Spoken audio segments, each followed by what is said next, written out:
Apakah sudah terlihat teman-teman? Sudah. Baik, saya persilahkan.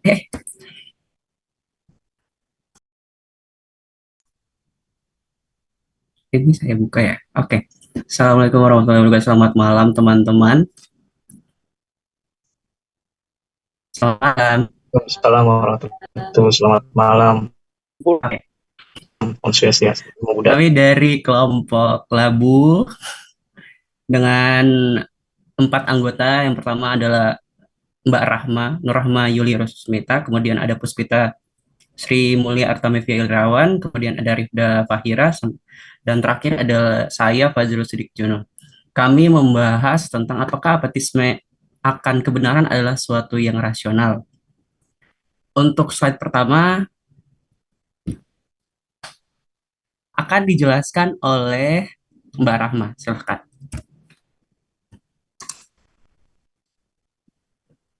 Baik, dari hasil diskusi kelompok kami memiliki dua kesimpulan ya. Di lain pihak, apatisme terhadap ilmu pengetahuan itu bisa dibilang tidak rasional dan juga bisa dibilang rasional. Berikut paparan dari kami. Apatisme akan kebenaran adalah sesuatu yang tidak rasional. Nah, ketika kebenaran ini merupakan tujuan penting yang perlu diraih dalam memperluas pengetahuan, sikap abai terhadap eh, pengetahuan mungkin dianggap sebagai sesuatu yang tidak pantas, seperti halnya acuh tak acuh terhadap filosofi, moral, dan etisnya. Seperti kami mengutip filosof Immanuel Kant bahwa kebaikan sangat dihargai sebagai landasan nilai moral atau goodwill dan adalah kecenderungan untuk berperilaku secara moral berdasarkan rasa kewajiban moral, eh, terlepas dari keinginan sendiri atau dampak pada orang lain. Nah, kesimpulannya bahwa apatis itu tidak peduli terhadap beberapa kebenaran dapat membahayakan kualitas dasar kebajikan. Nah, yang kedua, apatisme akan kebenaran adalah sesuatu yang rasional. Next slide mungkin, Mas Juju. Nah, karena biasanya dianggap rasional bahwa karena ada banyak informasi atau banyaknya variasi pandangan yang muncul sehingga saling bertentangan satu sama lain. Sehingga satu individu memilih untuk mengabaikan begitu ya suatu kebenaran itu. Nah, munculnya kebingungan atau rasa lelah dan putus asa kemudian memilih untuk tidak berinvestasi secara emosional atau kognitif dalam pencarian kebenaran tersebut. Adanya juga kepentingan pribadi atau kebenaran tersebut memang dimunculkan untuk keuntungan atau sekedar mencari materialisme atau nilai-nilai yang tidak berhubungan dengan kebenaran sehingga dapat mengakibatkan kurangnya kepedulian terhadap kebenaran etika atau prinsip moral. Next bisa dilanjut mungkin. Nanti akan dijelaskan oleh teman saya Rifda, sorry. Oke, dari apatisme itu sendiri, kita di sini ada fenomena yang menunjukkan ya, bagaimana sifat apatisme akan kebenaran mungkin berpengaruh ke dalam etika. Jadi contoh yang kita ambil adalah yang baru-baru ini aja yang lagi hangat-hangatnya adalah gerakan pemboikotan produk pro-Israel di Indonesia. Dan kita menyimpulkan gerakan ini mencerminkan kesadaran dan dukungan masyarakat Indonesia terhadap kemerdekaan Palestina. Namun ada mixed reaction dari netizen ya anggapannya. Jadi ada dua yang kami tangkap. Yang pertama adalah sebagian masyarakat menunjukkan sikap apatis terhadap gerakan ini. Seperti contohnya biasanya di Twitter ada yang tetap bilang kayak nge-tweet, oh bodo amat tetap aja bakal beli McD atau enggak, nggak apa-apa beli Starbucks aja gitu. Terus yang kedua ada juga masyarakat yang bimbang dalam memilih pihak dan berpikir tentang nasib karyawan yang bekerja di brand-brand yang akan diboyong. Saya tuh mereka kayak, oh tapi gimana kalau kita nggak beli, nanti karyawannya yang bakal dipecat, bla bla bla bla. Terus kayak nanti kalau bangkrut bakalan di PHK gitu.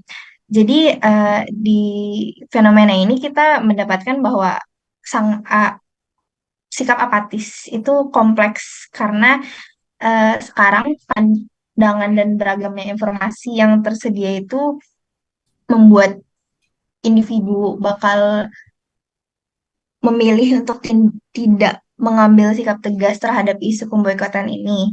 Dan pandangan yang bertentangan antara individu juga dapat membuat beberapa orang memilih untuk tidak terlibat dalam isu ini.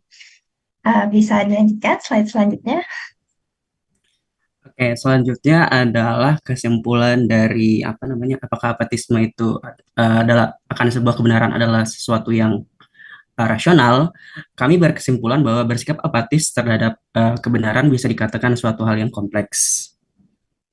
Eh, Pilihan untuk bersikap tidak peduli atau apatis ini akan kebenaran pula tidak melulu negatif dan dianggap irasional. Terkadang bersikap tak acuh bisa saja adalah opsi yang wajar dan rasional tergantung kondisinya. Jadi kita harus melihat kondisi dan juga konteksnya. Kemudian di sisi lain, perlunya respon terhadap suatu kebenaran uh, uh, akan berdampak positif bagi diri sendiri dan lingkungan sekitar. Makanya kami menyebutnya sesuatu yang kompleks jika uh, apatis kita memilih untuk menjadi apatis itu wajar-wajar saja. Kemudian kalau kita memilih untuk tidak apatis pun adalah wajar-wajar saja. Itu sebabnya diperlukan sikap yang bijaksana dalam pengambilan sebuah keputusan, khususnya akan kebenaran. Jadi untuk kelompok kami mungkin hanya sesimpel itu. Terima kasih. Berikut adalah referensi dari apa ya komentar kami mengenai apatisme akan sebuah kebenaran. Terima kasih. Saya kembalikan kepada Pak Hari. Oh, sebelumnya Pak, ada satu anggota yang izin mengikuti apa ya persiapan FIFA 17 World Cup 17 di Surabaya. Iya. Ya. Ya, Terima kasih, tadi Pak. udah izin saya ya. Ya, terima kasih Pak. Ya masih. Oke, ada komentar. Saya izin berkomentar, Pak Hari. Oke, silakan ya. Ya, baik. Untuk kelompoknya Mas Fajrul, terkadang ketika kita mendengar suatu kasus atau yang sedang fenomena yang terjadi, itu kan kadang bukan kita, anggap ada orang yang memilih saya mengambil sebagai sikap netral kayak gitu. Apakah sikap netral itu menunjukkan bahwa dia apatis terhadap fenomena atau kasus yang sedang atau sedang berlangsung gitu? Terima kasih.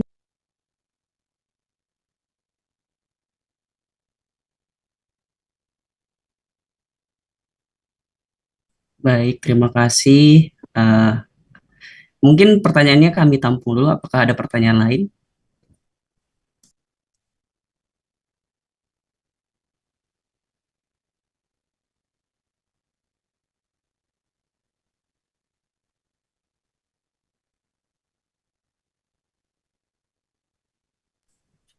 Baik, Jawab dulu ya.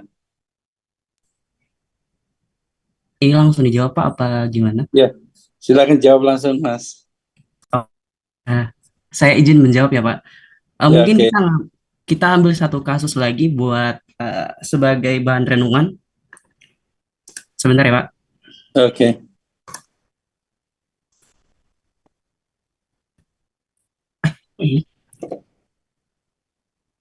Nah, teman-teman sudah lihat ini semangka? Iya. Oke. Menurut teman-teman sekalian, semangka itu apa? Kalau di sini disebutnya jadi simbol perlawanan Palestina.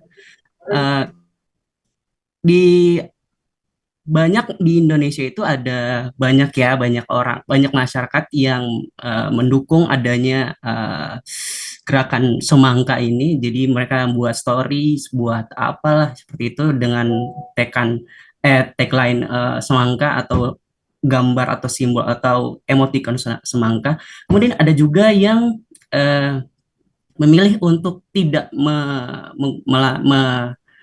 membuat apa ya story atau apa seperti itu, atau bisa disebut dengan netral mungkin. Menurut kami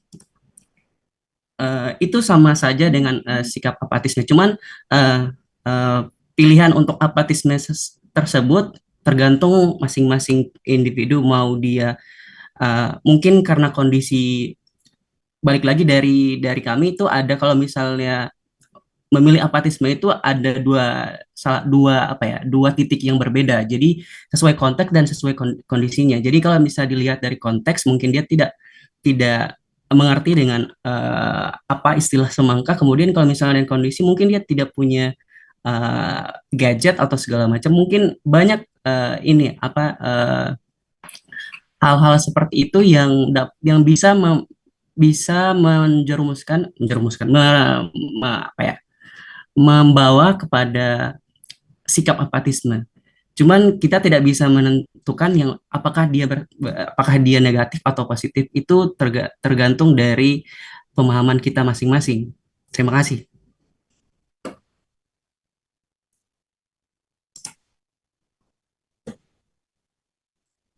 Ada lagi pertanyaan? Kalau menurut perspektif kalian sendiri, apatisme itu negatif atau positif ya? Kalau menurut kami, sebagian besar dari orang-orang itu menganggap bahwa apatisme adalah sesuatu yang negatif. Balik lagi, perspektif kita seperti apa? Seperti itu. Masya Allah. Masya Allah.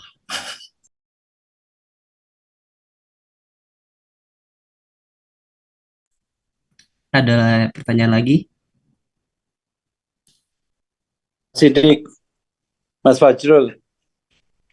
Mungkin ada tambahan dari teman-teman saya yang terbaik. Iya, Pak. Ya, apatisme itu didefinisikan apa ya? Kalau menurut kami adalah suatu apa ya? Kalau menurut kami, apatisme itu adalah sikap untuk eh, tidak percaya terhadap suatu kebenaran, Pak, atau suatu informasi mungkin. Ada filsafat apatisme lah. Apa? Ada filsafat apatisme. Pernah baca enggak? Kira-kira. Bentar, Pak. Saya punya. Biasanya apatisme itu lebih ke stoik, Pak. Stoikisme. Iya. Kenapa? Karena kalau di stoik itu meyakini bahwa kedamaian sejati itu ada di dalam hati, bukan yang pada lingkungan kita. Oke. Nah, karena gini, arti apatisme secara filosofis itu belum tentu sama dengan arti yang dalam masyarakat, pemahaman dalam masyarakat. Biasanya masyarakat memahami secara simpel, kan, sederhana ya. Tapi apatisme itu sendiri, lebih dari apa yang dipahami oleh orang-orang gitu. Coba cari arti filsafat apatisme.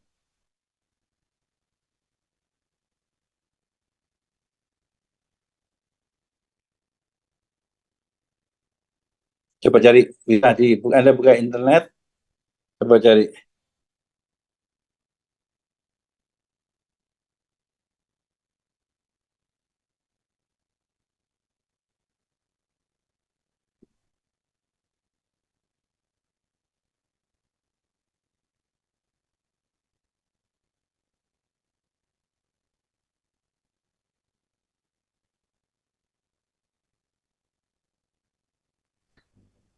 Izin menjawab, Pak.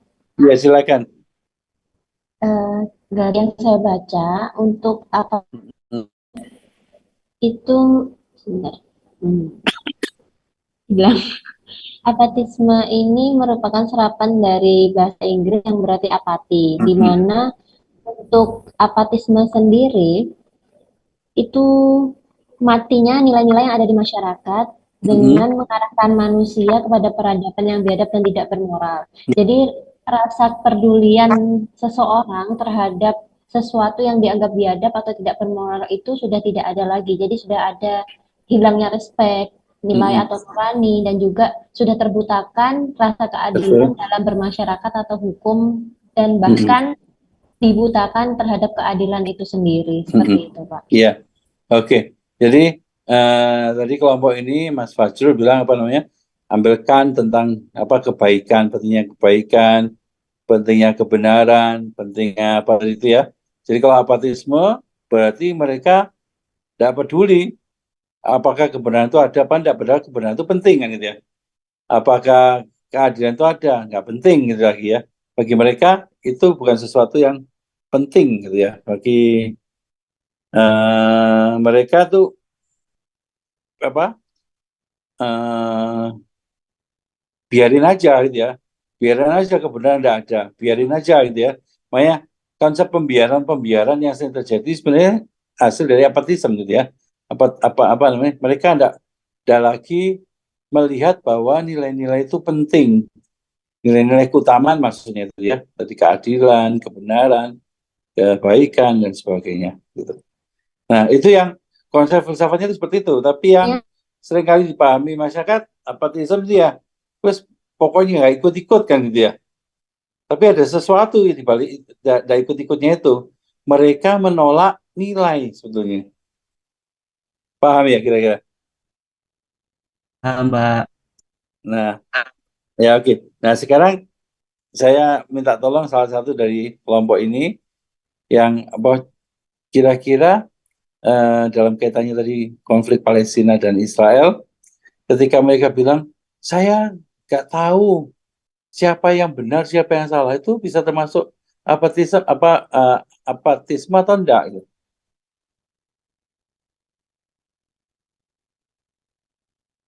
Sama enggak kualitasnya? Kalau satu orang bilang saya nggak tahu, saya nggak mau ikut boykot karena saya nggak tahu siapa yang benar dan siapa yang salah. Satu yang bilang itu saya nggak mau ikut boykot, terserah siapa yang benar siapa yang salah. Kira-kira sama enggak kira-kira itu? Beda, Pak.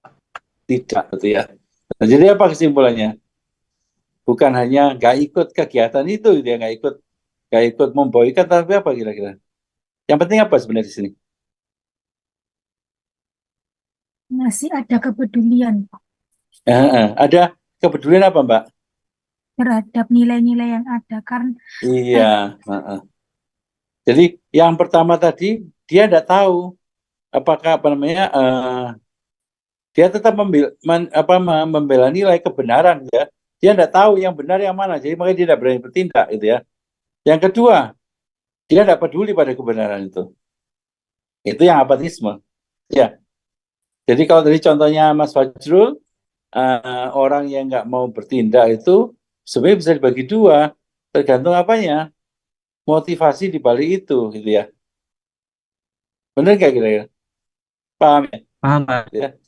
Jadi yang apatisme yang ditolak tadi sama kelompok ini, apatisme yang seperti itu. Jadi saya bukan bertindaknya, tetapi apa alasan di balik tindakan itu. Oke, terima kasih Mas. Coba yang lain mungkin. Terima kasih, Pak. Terima kasih.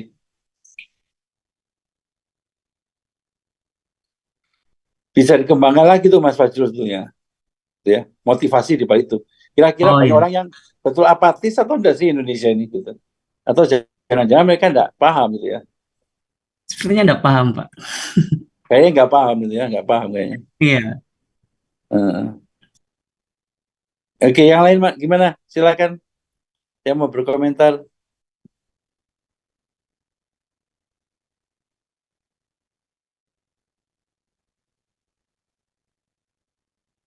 Pak, izin bertanya, Pak. Ya, silakan. Ini kelompok saya sendiri sebenarnya.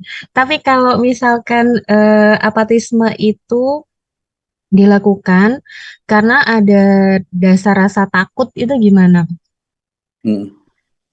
Karena kan kalau kita ikut campur, takutnya malah mengubah keadaan yang buruk menjadi lebih buruk atau malah menjadi pemicunya begitu. Oke, coba dijawab dulu kelompok. Oke, takut gitu ya. Saya takut bertindak, itu apakah termasuk apatisme gitu? menurut saya tidak, Pak. Tidak, kenapa Pak? Karena kan tadi dengan definisi awal apatisme bahwa apatisme itu tidak memperdulikan nilai-nilai yang ada. Sedangkan kalau takut kan berarti sudah ada nilai atau paradigma yang tertanam gitu loh Pak. Betul. Jadi menurut saya itu bukan termasuk apatisme seperti itu. Iya betul.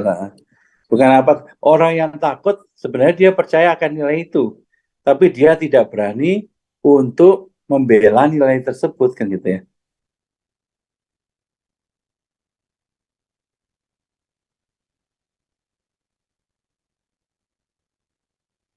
Oke, makasih. Yang lain mungkin sudah terjawab apa belum? Baik Pak, sudah. Ya, jadi Mas Fajrul dan kelompok ini paragraf terakhir harus diubah, itu nggak bisa bersikap apatis terhadap kebenaran, bisa kena sesuatu yang kompleks. Yang kompleks bukan itu, tapi kompleksnya bagaimana melihat motivasi di balik itu, gitu ya. Gitu. Di balik tindakan itu. Kalau apatis berarti pasti sesuatu yang jelek. Kenapa? Tidak membela nilai. Kalau dari segi moral ya, dari segi apa namanya Immanuel Kant, gitu ya.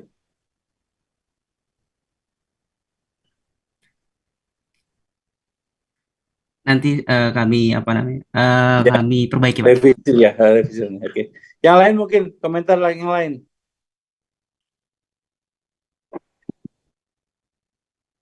Jadi Pak, kalau misalkan contoh fenomena kami tadi kurang tepat, apakah bisa kami ganti begini? Oh, boleh, Kalau boleh, boleh. Boleh. Nanti kalau untuk misalkan, untuk UAS-nya diganti anunya bisa. Ya, oh untuk UAS. iya, baik Pak, terima kasih. Ya, terima kasih. Pak, saya izin Ya, oke. mengkonfirmasi, Pak. Boleh, Pak? Terkait Kenapa? pemahaman saya. Saya Silakan, izin silakan. mengonfirmasi terkait pemahaman saya mengenai presentasi terkait apatisme ini. Jadi yang saya tangkap tadi, Pak, ya, dari penjelasan dari Bapak, terus juga teman-teman, artinya kalau apatisme ini itu dia hadir atas nilai dan motivasi pribadi atau kesengajaan, dan juga terlepas dari intervensi nilai-nilai lain, ya, seperti itu. Karena kalau saya lihat tadi katanya, kalau misalkan kita contohnya memilih untuk tidak peduli karena diakibatkan oleh rasa takut, misalkan rasa takut bahwa kalau kita ikut campur sama hal tersebut itu akan memperparah situasi dan sebagainya. Tapi pada dasarnya kita sudah punya nilai yang dianut bahwa kita tahu itu benar, kita mau ikut campur, tapi karena kita takut kita tidak ikut campur. Nah, karena adanya intervensi nilai seperti itu, maka itu tidak bisa dikatakan sebagai apatisme, ya Pak, kayak gitu ya. Iya, betul ya. Jadi kita tidak bisa bilang saya memilih tidak peduli, itu apa? Bukan tidak peduli, gitu. Jadi, saya memilih tidak bertindak karena saya takut. Nah, itu jadi paham kira-kira ya.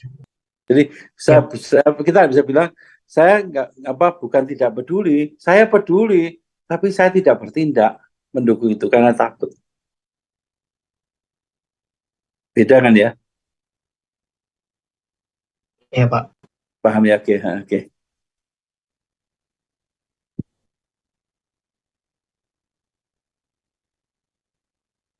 Jadi sebenarnya mereka peduli, tapi mereka tidak mau ikut terlibat, tidak mau melakukan itu. Karena mereka takut, karena mereka masih belum yakin mana yang benar, mana yang salah, sehingga mereka tidak tahu mana yang harus dibela, kan gitu. Ya, bukan karena tidak peduli.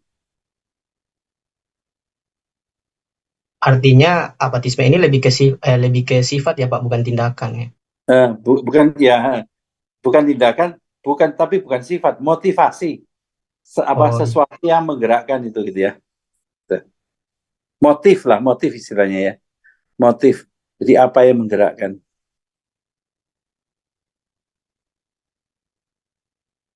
Nah, ini ketika ada contoh gini, bodoh amat apa ini? Bodoh amat WTTP, apa itu artinya? Bodoh amat apa Mas? Apa Mbak? Bentar Pak, saya TTP share screen aja Pak. Bodoh amat. Sebentar.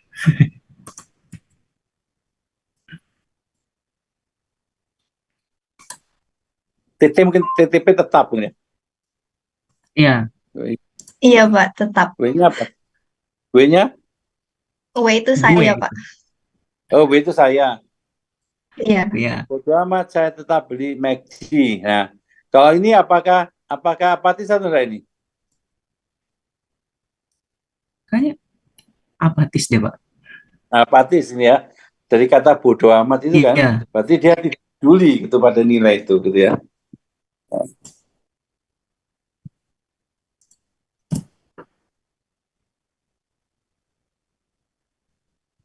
Nah, terus kalau yang ini yang berikutnya nih, ya kan banyak banget bawahnya itu Mas, coba.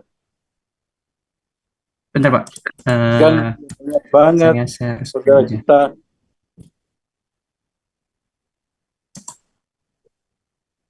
Sebentar ya, Pak. Aduh.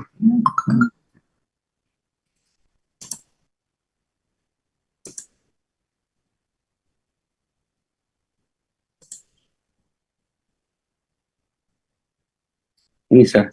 Ya kan banyak banget saudara kita yang kerjanya di brand-brand ini, terus kalau di boykot, bangkrut dan karyawan di PHK mau ngasih makan, gitu ya. Nah ini apatis atau enggak ini? Kalau Anda klasifikasinya ini apatis atau enggak? Bagi saya enggak, Pak, karena dia Iya, masih enggak. Kenapa ya? Kenapa, Mas? karena dia punya nilai tersendiri memandang bahwa oh masih ada saudara saya yang butuh kerjaan itu, kalau misalnya Iya. itu diboikot dan perusahaannya bangkrut, mereka kan di PHK. Jadi itu kayak bukan sifat apatis kayaknya.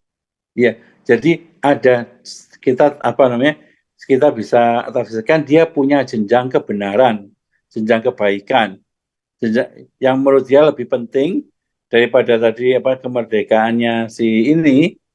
Lebih penting apa? Orang bisa hidup karena tetap makan. Ya. Jadi tetap ada kebaikan yang dia perjuangkan tentunya kan. Jadi ini bukan termasuk apatis ya. Jadi ada kebenaran, ada kebaikan yang dia perjuangkan, yaitu hidupnya saudara-saudaranya gitu ya.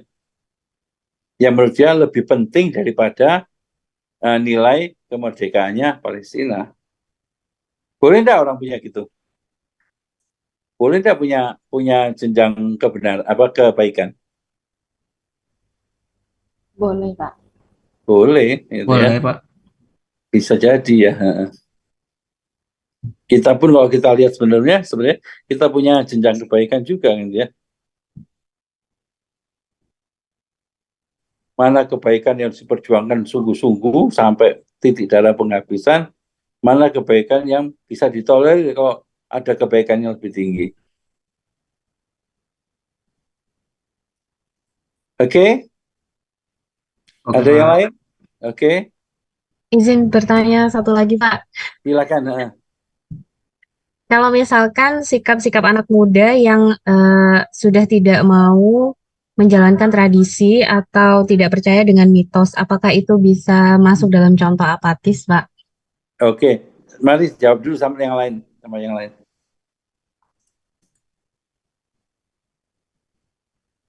Saya, Pak, Iya, silakan. seperti yang dijelaskan tadi, mungkin kurang lebih dilihat dulu dari motivasinya. Apakah mereka tidak peduli karena mungkin saja mereka sudah punya paradigma baru, misalkan, oh saya sudah tidak meyakini agama ini, saya sudah tidak meyakini adat istiadat ini, karena saya sudah punya adat istiadat baru begitu yang saya mau lebih tekankan ke situ. Tapi kalau misalkan motivasinya memang dilatar belakangi oleh contohnya kayak, oh saya tidak peduli adat istiadat itu benar atau salah, saya tidak akan melakukan hal tersebut. Nah, itu yang baru disebut sebagai apatisme. Kalau Betul. yang seperti itu, Bagus ya. Jadi bisa jadi dia punya nilai kebenaran baru ya. Setelah dia mengalami percobaan budaya-budaya, setelah dia mengalami proses waktu, sehingga nilai tradisi lagi nggak penting bagi dia. Ada nilai lain yang dia kejar, kebaikan yang lain yang dia kejar. Ya dia bisa itu, tinggalkan itu. Jadi yang dilihat terus apanya? Motivasinya, bukan tindakannya. Ada orang yang nggak mau lagi melakukan budaya tertentu karena mungkin dia menilai bahwa budaya itu nggak ada nilainya sebetulnya gitu ya. Zaman dulu ada pengorbanan seorang anak gitu ya. Anak perempuan dimasukkan di kawah misalnya gitu. Kalau zaman dulu kan di Gunung Bromo itu, kalau kalian ke Gunung Bromo sekarang kan sekaten yang dilemparkan kambing. Zaman dulu yang dilemparkan manusia, gitu ya. Nah, dia tinggalkan kenapa? Karena dia ada nilai baru yang menurut dia lebih baik, yang lebih penting harus diperjuangkan daripada nilai tradisi tadi seperti itu. Kira-kira paham ya? Paham, Pak. Paham. Oke. Oke, ada yang lain lagi?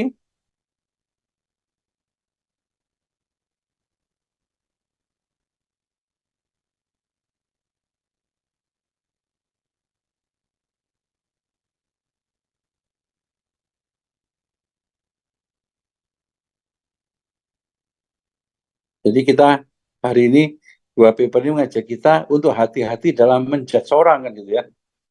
Karena orang bisa berkembang apa namanya paradigmanya, worldview-nya berkembang, dia bisa berubah apa namanya punya pikiran yang berubah atau bahkan berbeda dengan kita gitu ya. Dan ternyata dalam tindakan tuh selalu ada motif-motif tertentu sehingga yang kita nilai bukan tindakannya tetapi apa motif di balik tindakan itu.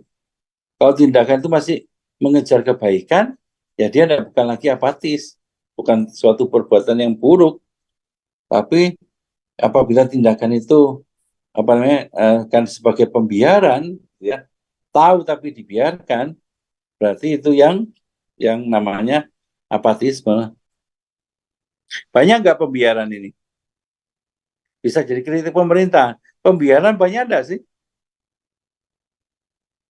Banyak terjadi enggak? Banyak sekali ya. Banyak, Pak. Banyak sekali. Contoh paling gampangnya, kalau di Surabaya mungkin sudah enggak ada sekarang gitu ya.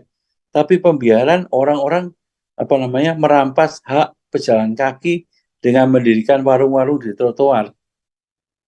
Kira-kira mereka tahu enggak sih pemerintah? Ada warung-warung yang apa namanya di trotoar itu? Pasti Tahu. tahu. Tahu, Pak. Tahu, Pak. Tahu. Tahu. Tapi Lewat dibiarkan. setiap hari.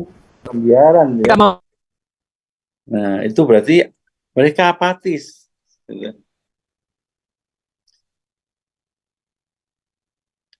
Tuh, kita mungkin bisa komentar dulu. Bagaimana kalau mereka bilang gini, saya bukan apatis, tapi saya melihat nilai mereka berjuang lebih penting daripada berjalan kaki. Cocok apa enggak kira-kira alasan itu?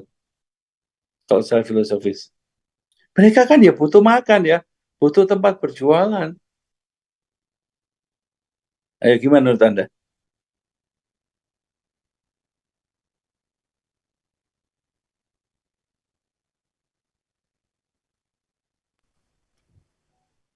Nanti siapa mau komentar, mau jawab? mungkin harus Silakan Mas. mungkin harus dibuatkan kios gitu Pak yang apa yang posisinya tidak mengganggu trotoar. Jadi dipindahkan ke tempat yang ramai tapi juga tidak mengganggu pejalan kaki gitu loh Pak maksud saya. Betul, betul sekali. Karena trotoar dibuat untuk apa? Untuk pejalan kaki, Pak. Jalan Nah, kaki. masalahnya.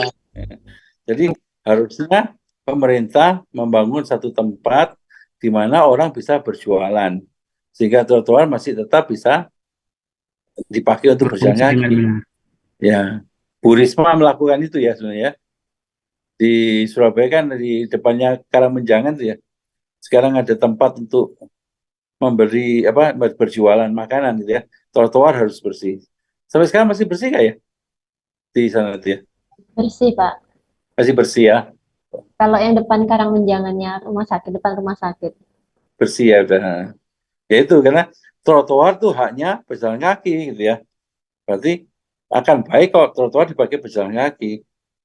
Pedagang butuh hidup, butuh jualan. Mereka orang kecil butuh jualan. Ya, pemerintah menyediakan tempat untuk berjualan dan mengizinkan mereka berjualan. Itu baik yang itu. Paham kira-kira ya? Jadi seperti itu.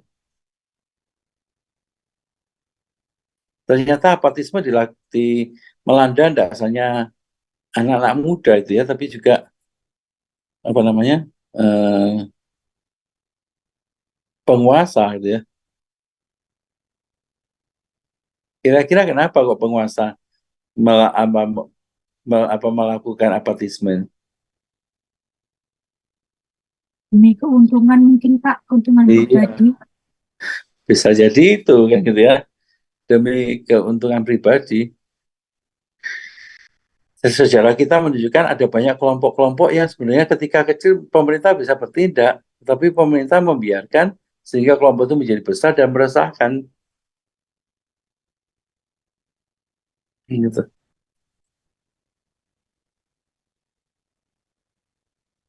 Ya, mungkin enggak?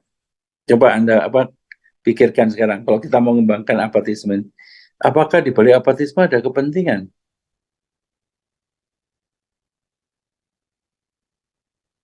Pasti ada, Pak. Ada. Ada ya? Kenapa? Kenapa Anda berpendapat demikian? Siapa tadi ya? Saya boleh menjawab, Pak.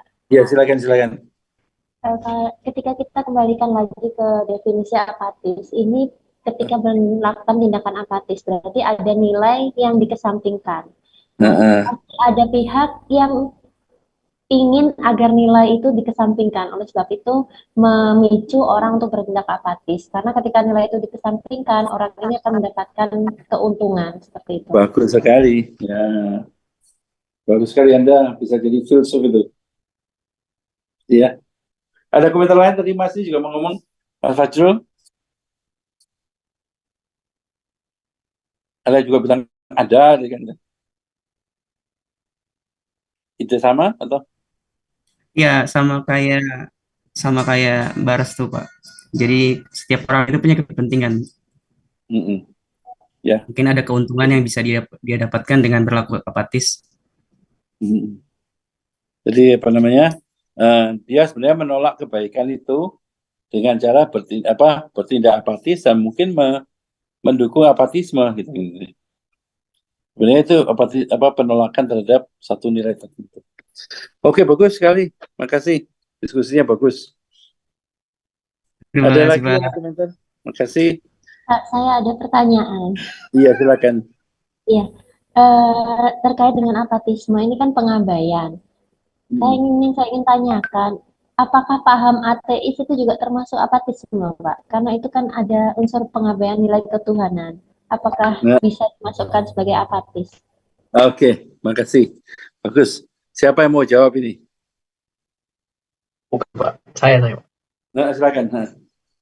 Bagi saya, ketika seseorang memilih untuk menjadi ateis, saya rasa itu bukan sikap apatisme karena dia punya nilai tersendiri. Kenapa dia tidak meyakini adanya Tuhan? Mungkin dari beberapa bukti dan pembenaran justifikasi terkait Tuhan itu tidak ada karena adanya sains dan sebagainya, pembuktian bahwa ternyata bumi itu bukan tercipta oleh Tuhan tetapi dari pelepasan partikel matahari dan sebagainya, sehingga jadi punya nilai tersendiri yang dia pahami dan karena terkait nilai tersebut dia tidak bisa dikatakan sebagai orang yang apatis.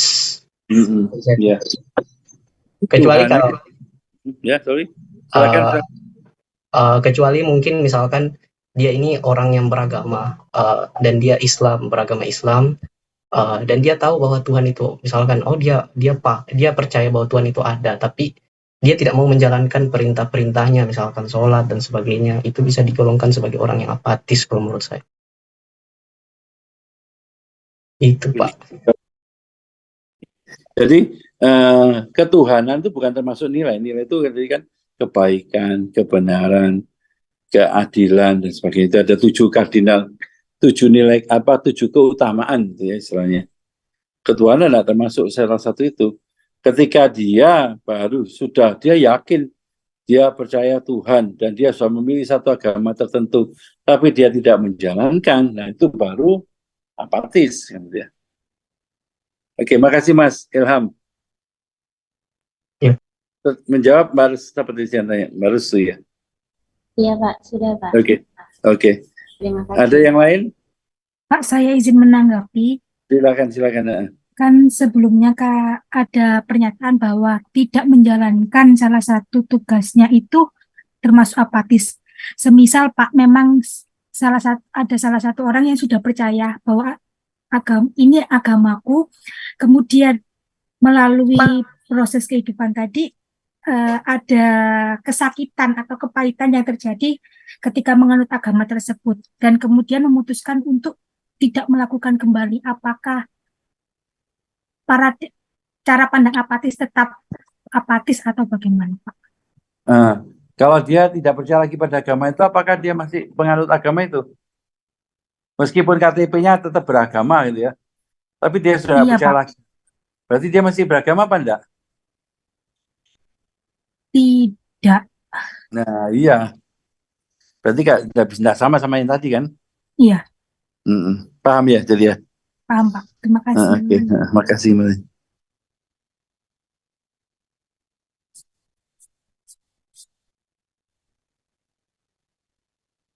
Jadi KTP itu bukan bukti bahwa kita beragama gitu ya.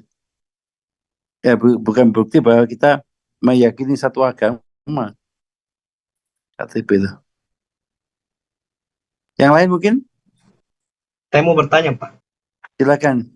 Kalau kasus kriminalisme itu misalkan kita ya ambil contoh ya, ada si A ini mencuri di sebuah toko, tapi didasari oleh ya motifnya dia ingin kaya begitu, dia ingin kaya, dia mencuri berlian di toko berlian. Nah, dia tahu kalau itu adalah hal yang salah, itu adalah kriminalitas, tapi dia tetap melakukannya. Apakah itu tergolong apatisme ya, Pak? Sifat apatis? Oke. Kan dari nilai keadilan, nilai kebaikan ya. Jadi dia mengambil hak dari pedagang berlian itu. Nah, kira-kira apatisme atau enggak itu kira-kira? Apatisme, Pak. Apatisme, Pak. Iya, apatisme. Jadi itu apatisme, termasuk apatisme. Karena dia tahu ada nilai itu gitu, tapi dia langgar nilai itu. Kira-kira gitu Mas Ilham ya? Iya, Pak. Ya. Pak, saya mau bertanya. Berarti terkait dengan apatisme. Berarti ketika awalnya seseorang memegang satu nilai, kemudian dia melakukan suatu pengabaian karena memegang nilai yang lain, itu tidak disebut apatisme. Bukan. Kalau karena dia ya, saya lanjutkan boleh ya, Pak ya? Silakan. Kalau misalkan pengabaian nilai satu karena dia tidak ada nilai yang baru, itu baru yang disebut apatisme. Seperti itu, Pak. Iya, betul. Jadi kalau dia mendapat nilai yang baru yang menurut dia lebih penting, gitu ya, gitu. Tapi yang nilai yang dimaksud ini bukan nilai apa ya, tapi keutamaan, gitu ya. Iya, Pak. Keutamaan. Virtues ya bahasa Inggrisnya itu. Bukan value tapi virtues. Iya, Pak. Baik, Pak. Oke. Ada yang lain?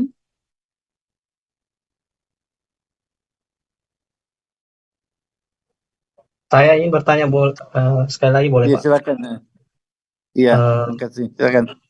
Saya ingin tanya terkait salah satu contoh apatisme itu kira-kira punya gak yang namanya apalagi yang dikatakan sebagai ciri sebuah apatisme yang baik?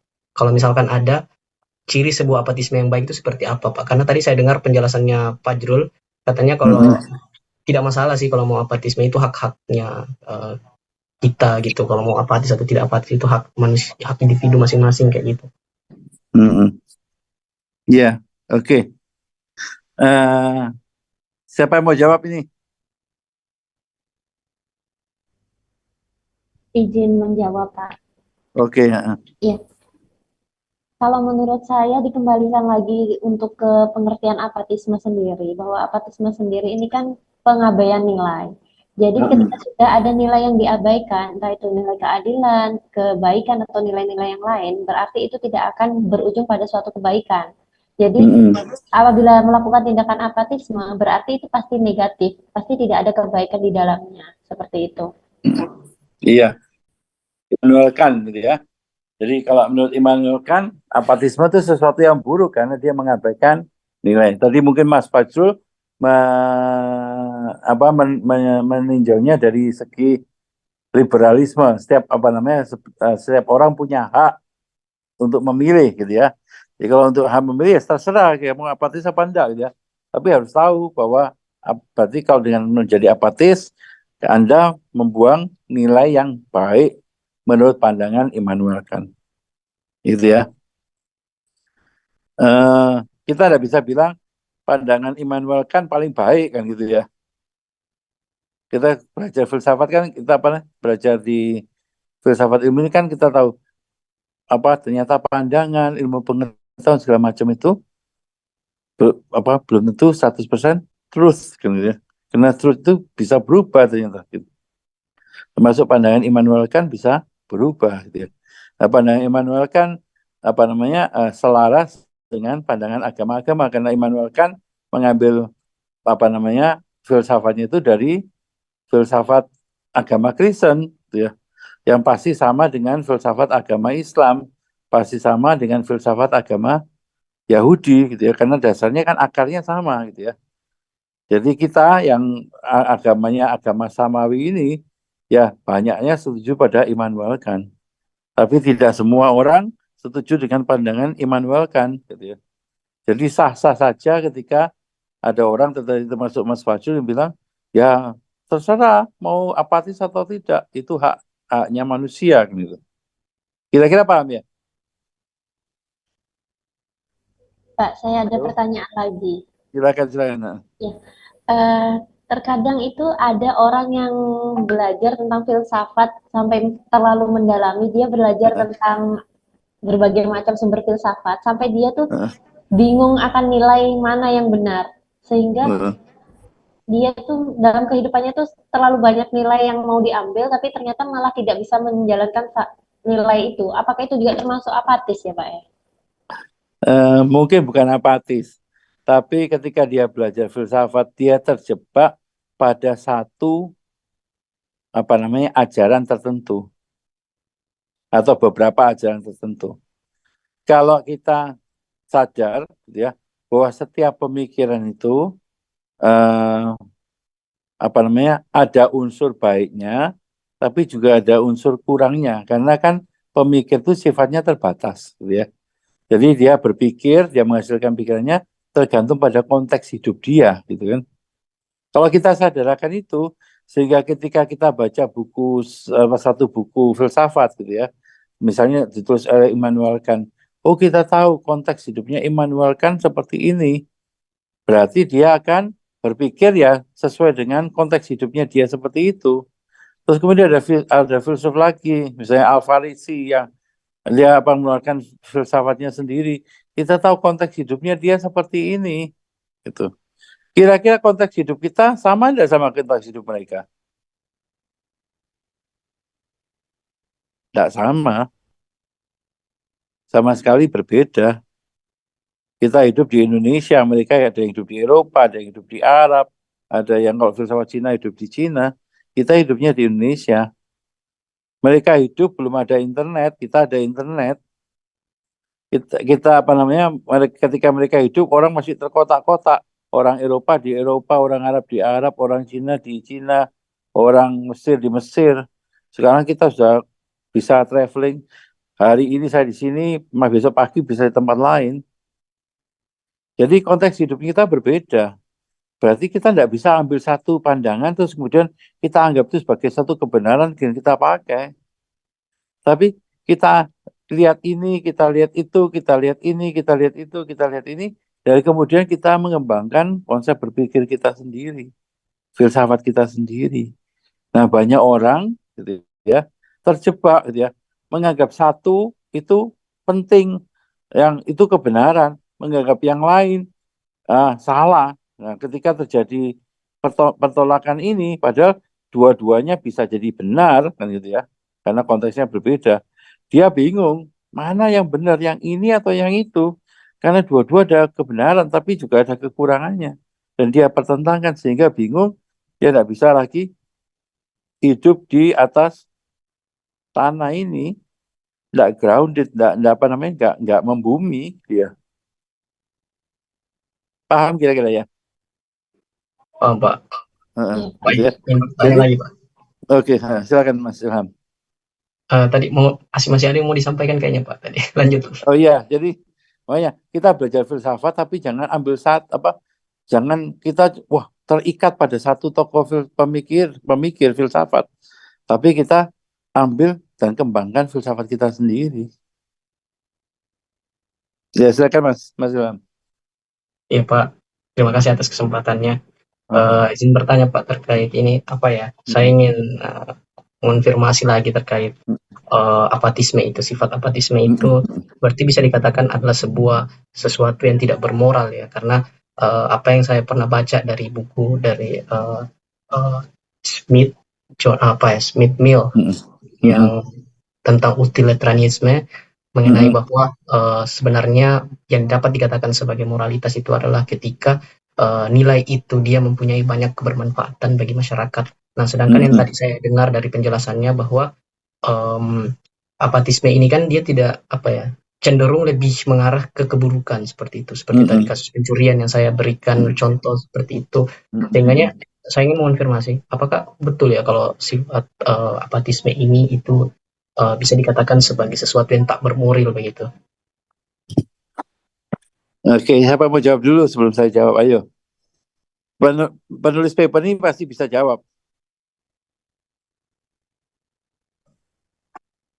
Mari, ayo.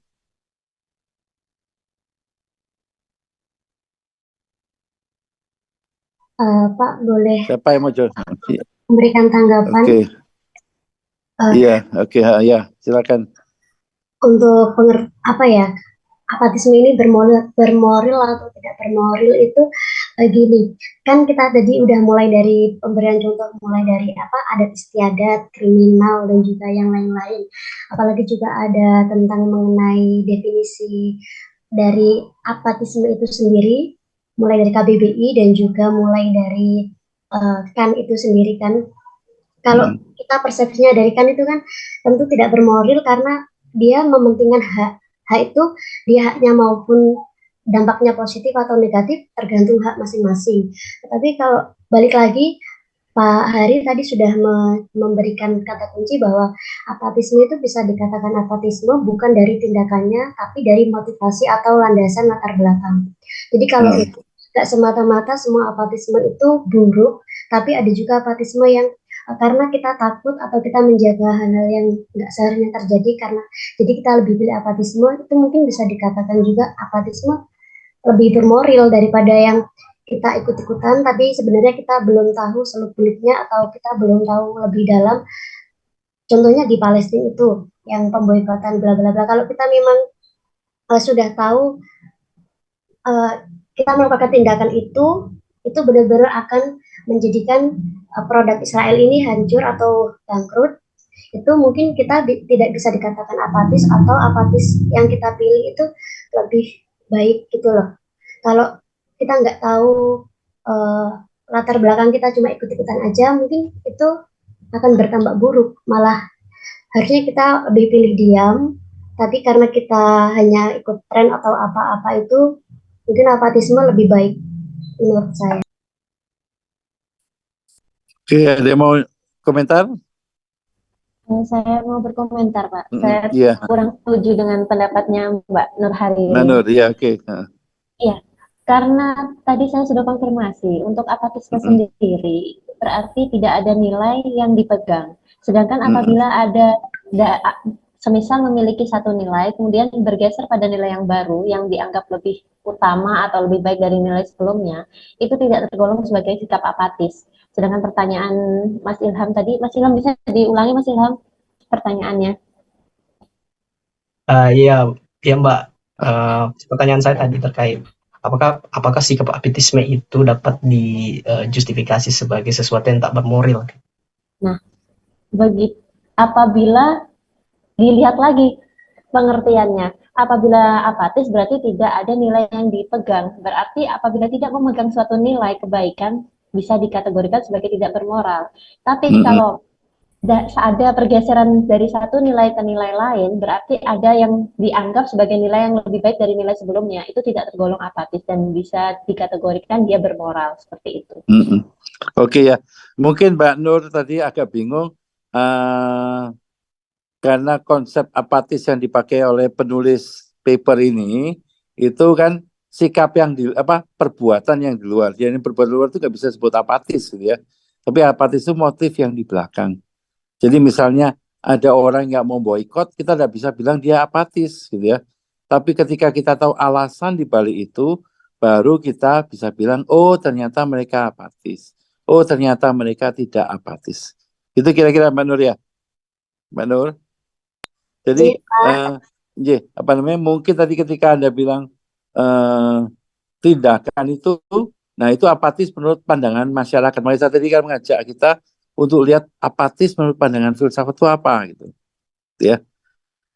Jadi kita tidak bisa nuduh orang gampang-gampang apatis gitu ya. Misalnya tidak mau itu nggak apatis enggak, tapi tanya dulu motifnya apa, gitu ya. Dan apatis itu berarti kan tidak peduli pada nilai. Moral itu didasarkan pada suatu nilai. Berarti ketika orang apatis, dia tidak berdasarkan pada nilai, berarti dia tidak bermoral. Gitu ya. Tadi Mbak Restu sudah jawab itu gitu kan. Paham kira-kira? Mas Ilham, Mbak Nur. Iya Pak, terima kasih Mbak Restu. Terima kasih. Sama terima kasih juga Mbak Ririn. Oke, Mbak Nur juga oke, paham ya. Oke, ada yang lain? Pak, saya mau bertanya. Iya, silakan. Berarti apatisme ini bukan cuma sekedar ketidakpedulian begitu ya Pak. Jadi bukan dia. apakah ya harus yang tidak bermoral? Kalau begitu, contoh yang mutlak dari apatisme ini apa ya Pak? Contohnya ya harus ditanya dulu gitu. Orang yang tidak mau bertindak memboikot karena tidak peduli itu apatis. Dia tidak peduli pada nilai. Tapi kalau dia tidak mau memboikot karena dia ada melihat ada nilai lain yang lebih penting, berarti dia tidak apatis. Jadi bukan yang dilihat tindakannya, tapi motifnya. Makanya contohnya tidak bisa cuma di tindakan, di perbuatan, tapi di motifnya.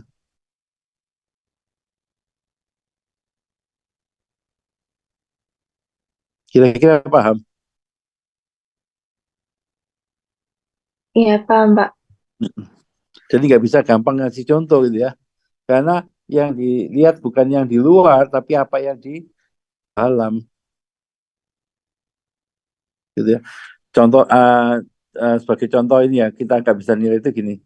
Ada orang baik sekali gitu ya, misalnya,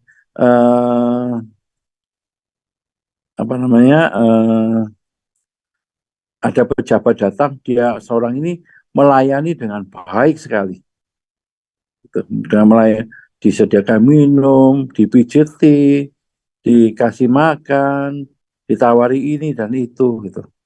Kita bisa bilang dia baik atau enggak?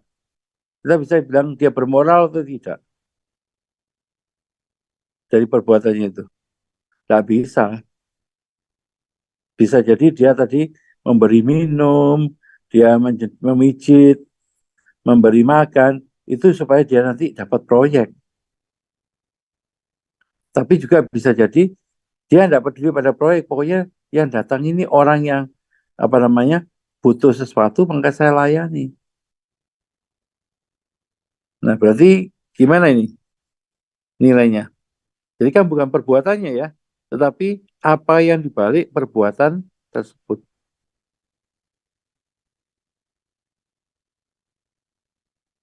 Misalnya saya apa namanya memukul orang sampai mati orang itu, saya bersalah atau enggak,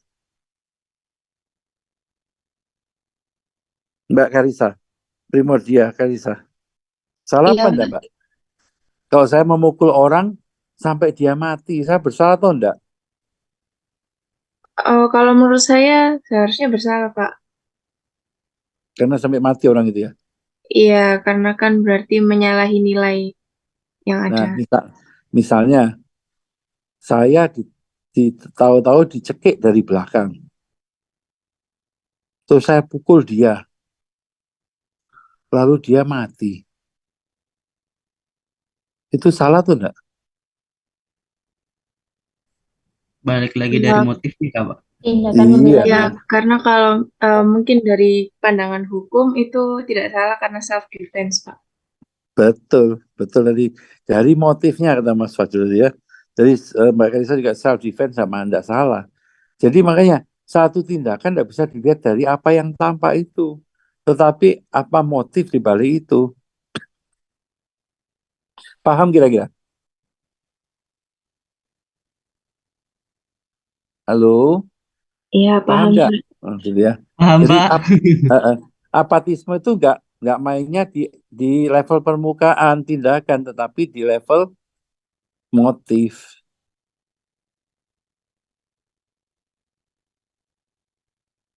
Ya, misalnya ada seorang mahasiswa, ya, kemudian apa namanya, ketika dia berusaha keras, orangnya berusaha keras, tapi papernya ternyata buruk dapatnya, nggak kurang bagus. Lalu ada satu mahasiswa, ya, nggak berusaha apa-apa, dia membuat apa namanya papernya ternyata lumayan. Kira-kira Anda memberi nilai yang baik yang mana?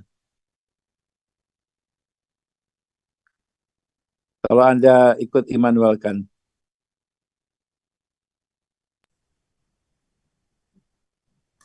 yang mana kira-kira? Gimana, Pak? Yang